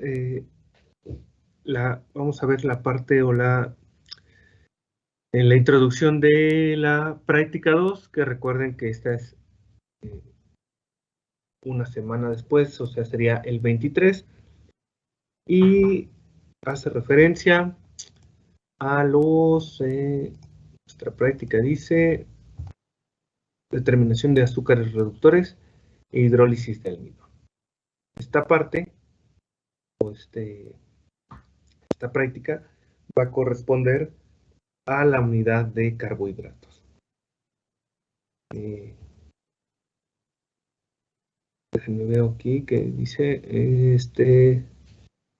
bien, vamos a empezar con pues la clasificación o el concepto general. ¿Qué es un carbohidrato? ¿Quién quiere participar? Que quiera abra su micrófono. ¿Qué es un carbohidrato? Por favor. Yo, profe. Sí, adelante. Yo encontré que un carbohidrato o hidrato de carbono son compuestos formados por carbono, hidrógeno y oxígeno. Presentan la fórmula general CXH2ON y tienen estructura de polihidroxialdehído o de polihidroxiacetona. Además, todos los carbohidratos presentan grupos funcionales y pues se clasifican con base en las unidades de azúcar con las que están formados.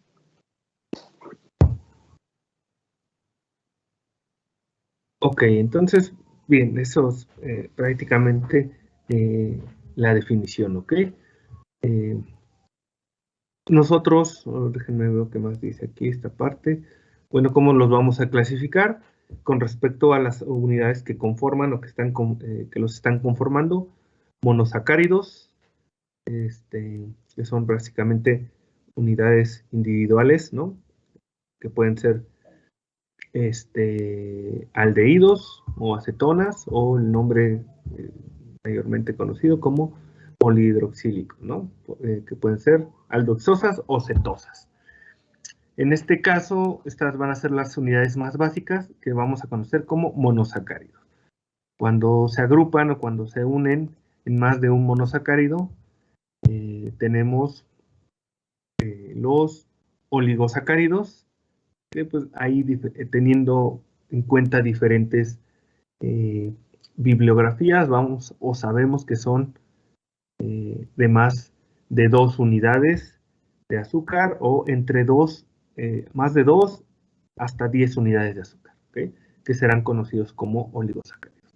Tenemos otro intermedio entre estos dos, que son azúcares que están conformados por 2 unidades. ¿Cómo se conocen a estos tipos de carbohidratos? ¿Son los disacáridos? Los disacáridos. Entonces, si lo vemos por orden, serían monosacáridos de 1 unidad, disacáridos de 2, oligosacáridos de más de 2 y 10, que es pues, como lo que concuerdan las distintas bibliografías, y más de 10 unidades de azúcar serían los polisacáridos. ¿Okay? Cada uno de estos obviamente forma parte de estos macronutrientes de los carbohidratos, y cada uno de estos tiene diferentes funciones o diferentes propiedades. Entonces, ¿cuál será la función o quién participa para las funciones biológicas de cada uno de ellos? A ver, adelante. Proporcionar es la primera fuente de energía, esa es su principal función, aportar energía. Ok, de forma nutricional, los monosacáridos son las formas más simples en las que podemos obtener energía. Eso es correcto. ¿Qué más? A ver, otro.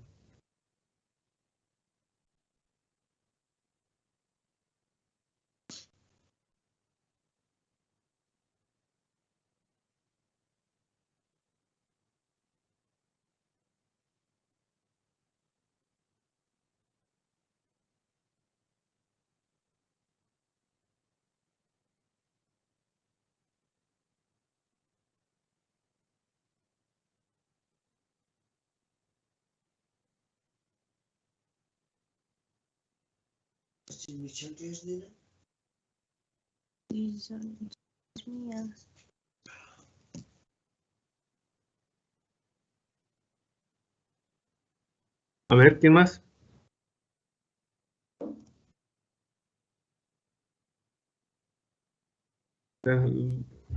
No es la única función biológica de los carbohidratos. Yo encontré que también forman parte como elementos estructurales, ya que unos de estos forman parte de paredes celulares de plantas, hongos y bacterias.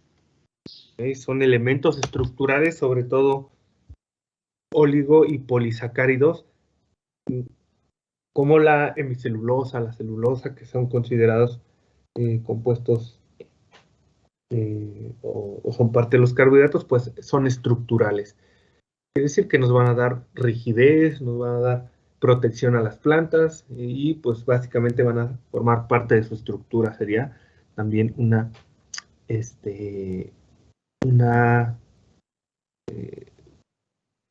parte de la función biológica, ¿no? ¿Qué otra aparte de como nutrientes y estructurales? Yo encontré que se hidrolizan y contribuyen al metabolismo de proteínas. Estructural, bueno, en el organismo pueden contribuir a la formación de proteínas, a la interacción neurológica. También se sabe que algunos carbohidratos participan en el intercambio de información entre neuronas.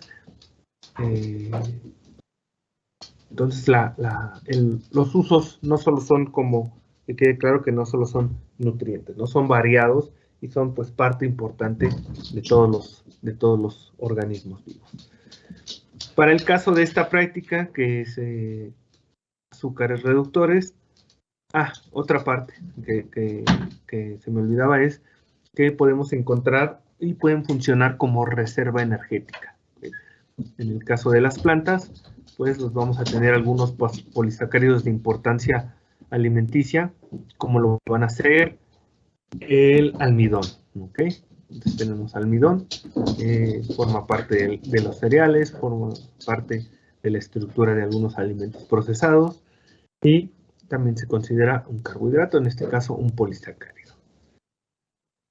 Para esta práctica se van a utilizar sacáridos, monosacáridos, disacáridos, oligosacáridos o polisacáridos. ¿Cuáles de estos se van a utilizar?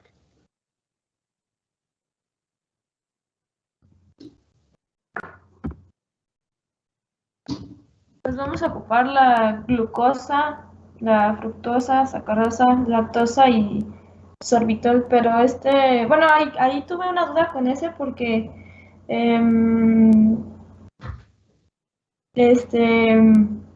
¿cómo se llama? Vi que es un alcohol azúcar, pero no sé si entra dentro de los sacáridos. Bueno, si lo puedo clasificar ahí directamente. Ok. En este caso utilizamos monosacáridos y disacáridos y edulcorantes como el sorbitol, que es un poliol, que aunque es un glúcido, no lo estamos considerando como monosacárido o disacárido, sí como un poliol, ¿ok? Entonces, vamos a utilizar estos tres, monosacáridos, disacáridos, como la lactosa, me parece que también se utiliza, ¿no? Sí. De lactosa, sacarosa y sorbitol, que es un polión. En este caso vamos a hacer la determinación de azúcares reductores. ¿Okay? Los azúcares reductores, para que una vez sepan, son aquellos azúcares que poseen un grupo carbonilo intacto, que puede actuar, o más bien que actúa como un agente reductor, es decir, puede donar electrones a otra molécula. De forma general, estos azúcares utilizan este extremo libre, que es un grupo funcional, para reducir el oxígeno en una reacción química mediante la donación de electrones. ¿Okay?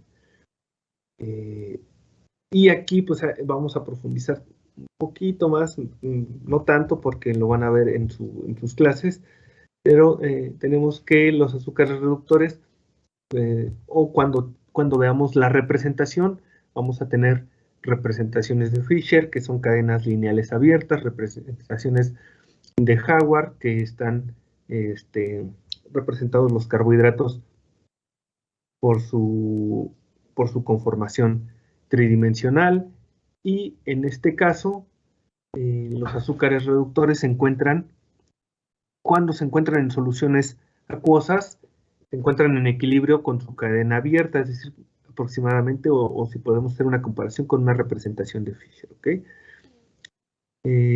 Y están cambiando, ¿no? Están ciclándose, están formando cadenas lineales y se encuentran en equilibrio. Vamos a hacer una comparación.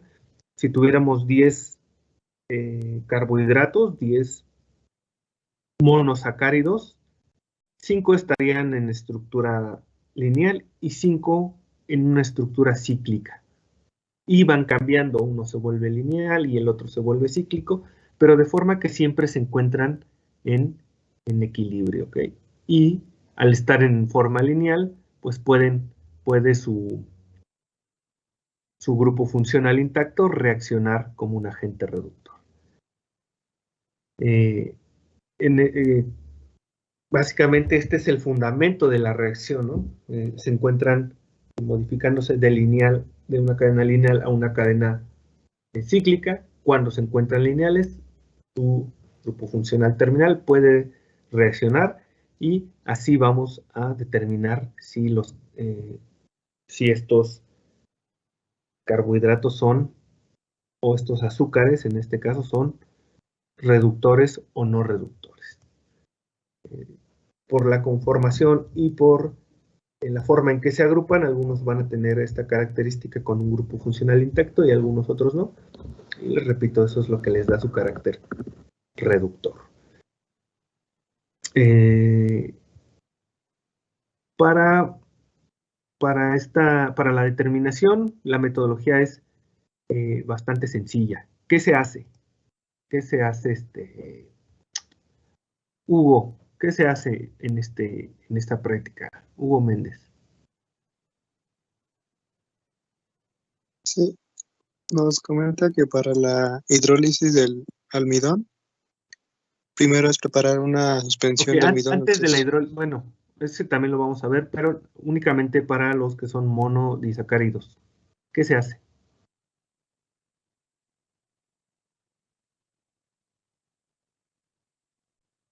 Para la parte de la práctica. Sí, donde no se hace la hidrólisis del almidón. En azúcares reductores es transferir 3 mililitros de cada solución de carbohidratos, adicionar 8 gotas de reactivo de Benedict a cada tubo. Ok, hay que hacer primero soluciones de estos carbohidratos. Dice la práctica, ¿cuánto se preparan estas soluciones? Dice adicionar 8 gotas de reactivo Benedict a No, cada para tubo. preparar la solución de carbohidratos, las soluciones. Dice calentar 25 mililitros de solución de almidón con 5 mililitros de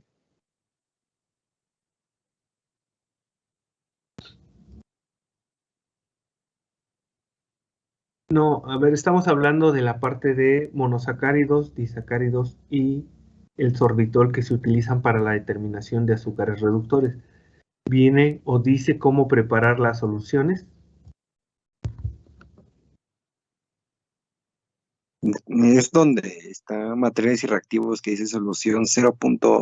molar de fructosa y de glucosa.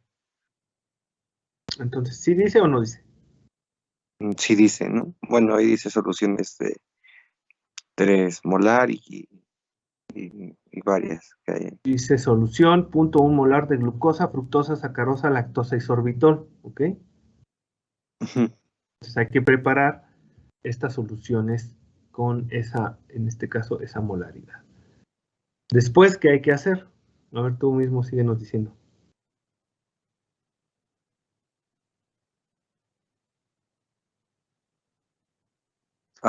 Pues lo que dijo mi compañero, transferir 3 minutos de cada solución de que se preparó. Adicionar 8 gotas de reactivo Benedict a cada tubo, mezclar bien, colocarlos en baño de agua hirviendo por 3 minutos, posteriormente sacarlos del baño y observar el color y la apariencia de cada tubo. Okay. Entonces, si se dan cuenta, pues es muy sencilla, extremadamente sencilla la práctica.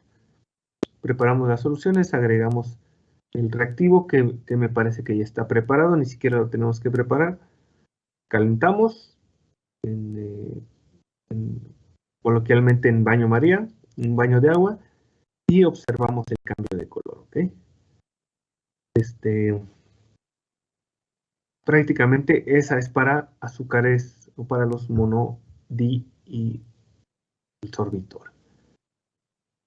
Y bueno, ya hacemos todo este procedimiento y verificamos la coloración o el cambio de coloración. Es importante que ustedes vean qué colores podemos obtener, si es una gama de colores, si es un color o una respuesta dicromática, es decir, que tenemos solamente 2 colores, 3 colores, un color que cambia de azul a verde.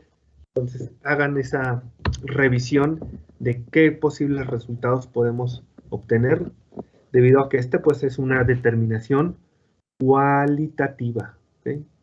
Vamos a ver un cambio de color y pues, ya conforme ustedes investiguen vamos a saber si podemos volverla cuantitativa o únicamente es cualitativa, pero hagan eso, revisen qué colores se pueden obtener en esta determinación. Para la hidrólisis del almidón, que se considera un polisacárido, pues tenemos que hacer este procedimiento. Creo que, o bueno, para hacer la parte complementaria, hacemos la determinación con el almidón sin hidrolizar y posteriormente hidrolizado. La hidrólisis del almidón básicamente se hace en un medio alcalino, ¿okay? Que dice que hay que tomar, que hay que preparar la suspensión del almidón al 3%, calentarla en es un tratamiento ácido térmico ácido, durante 30 minutos, ¿ok? A reflujo. Posteriormente neutralizamos esta muestra y hacemos prácticamente la misma determinación. Tomamos 3 minutos, tomamos 3 mililitros, añadimos 8 gotas del reactivo de Benedict, pasamos a un baño de agua hirviendo y observamos el cambio de coloración. Esta práctica, pues básicamente va de eso. Y que tendrán que investigar o para que quede pues bien claro las estructuras de las muestras o de los reactivos que se utilizan en esta práctica, la composición del reactivo de Benedict, el fundamento de por qué hay un cambio de coloración y las coloraciones que podemos obtener. ¿Hasta aquí tienen alguna duda o pregunta? No, profe. No, profe. ¿Todo queda claro?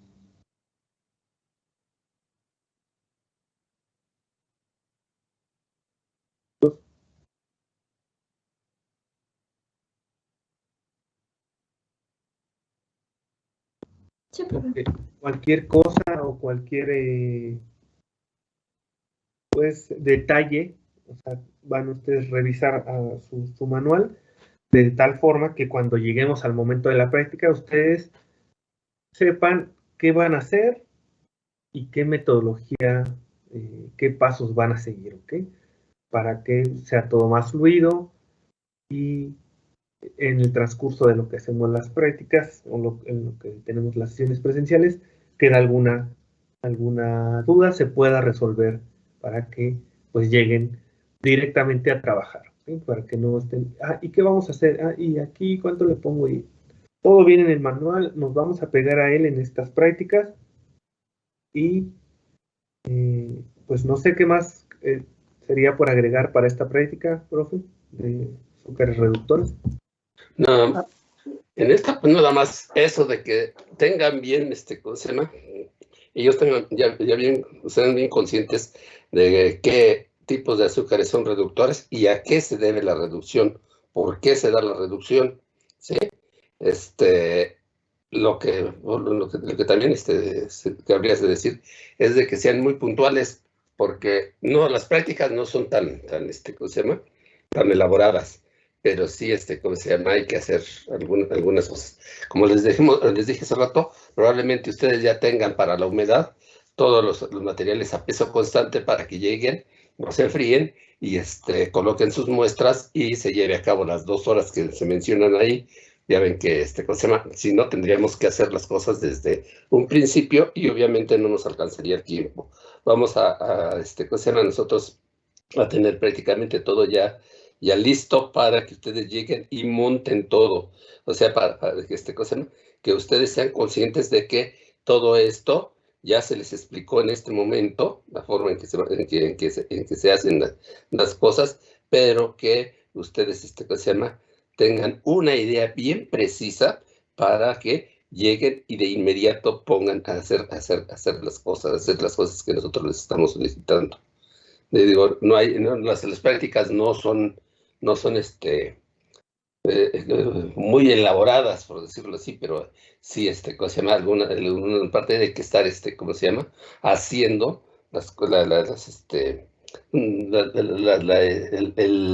el análisis y las cosas que nosotros vamos a obtener a partir de lo que nosotros les estamos diciendo. ¿Sí? Sería todo por mi parte.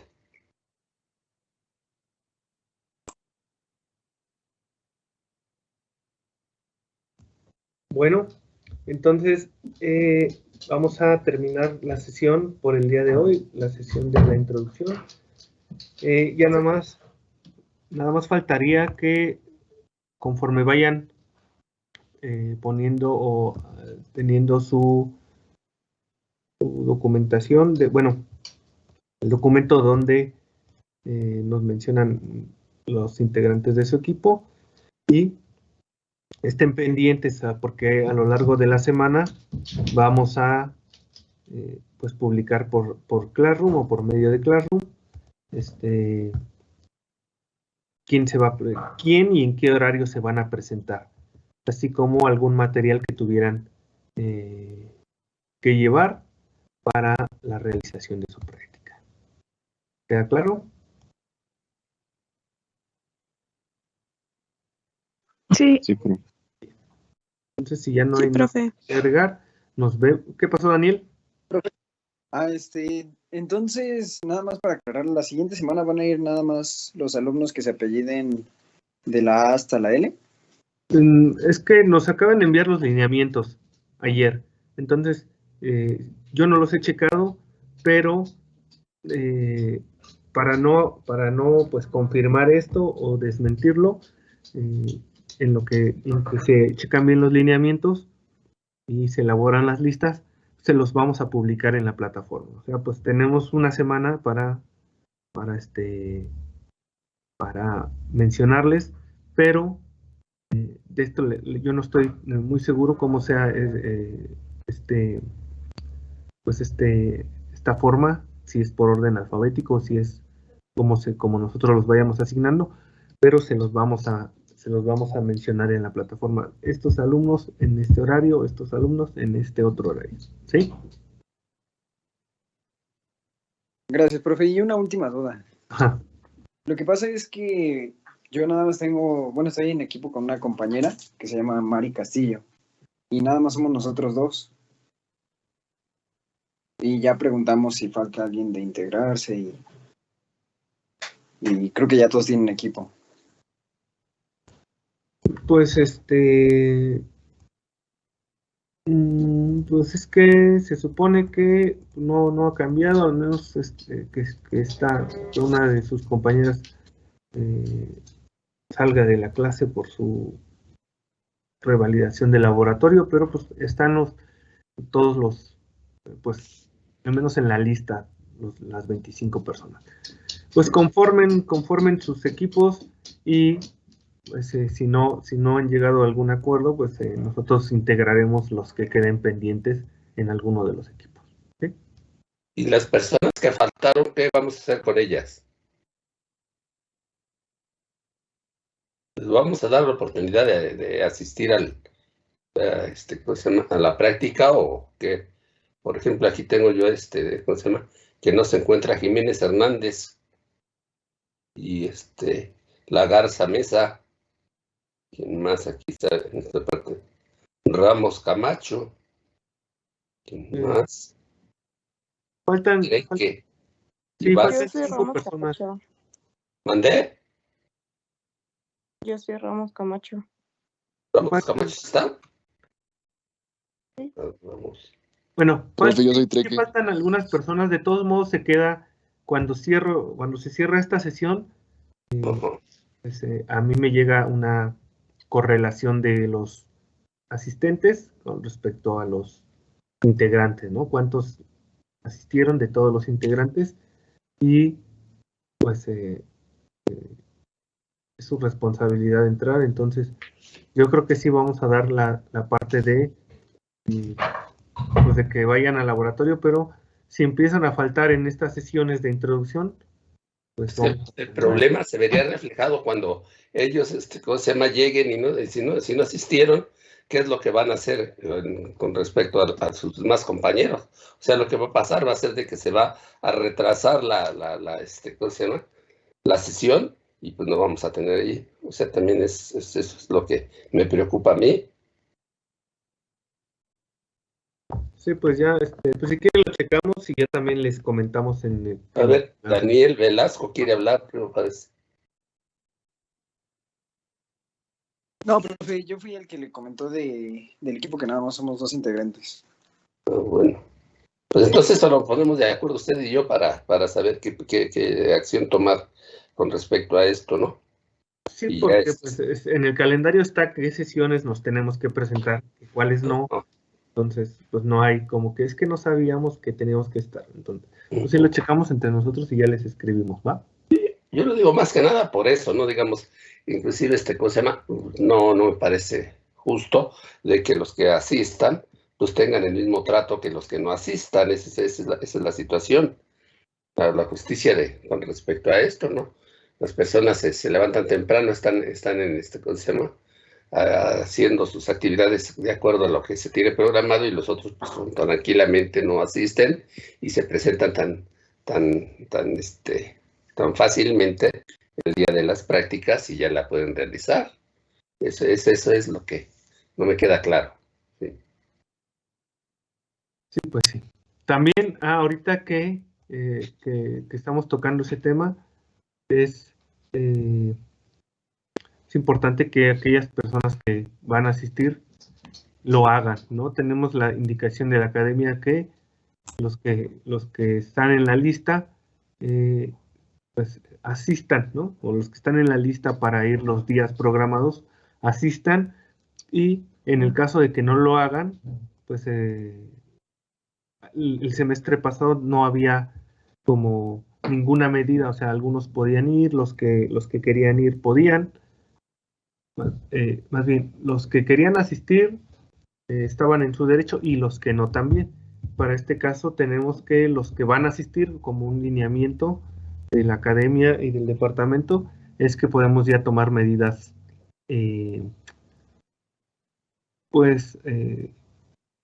para que vayan. ¿Qué quiere decir? Que si Ana está programada para el miércoles y no va, pues puede perder parte de su evaluación. Si Sara Ramos está programada para de 8 a 10 y no va, también puede verse afectada su calificación. En el semestre pasado no hubo este tipo de prácticas, pero para como ya se están retomando, ya son híbridas, ya lo vamos a contemplar de esa manera. ¿Qué pasó, Treque? Pero fíjate una pregunta, para ingresar a UPIBIT piden la credencial, es que lo que pasa es que yo perdí la mía, perdí mi cartera completa y ahí venía mi credencial, entonces no sé si vaya a tener algún problema en la entrada. La piden, pero tienen una relación, justamente es la relación que nosotros vamos a enviar de los alumnos que se tienen que presentar en ese horario, entonces pues ahí deberías aparecer en esa lista y deberían dejar pasar. Ok, gracias.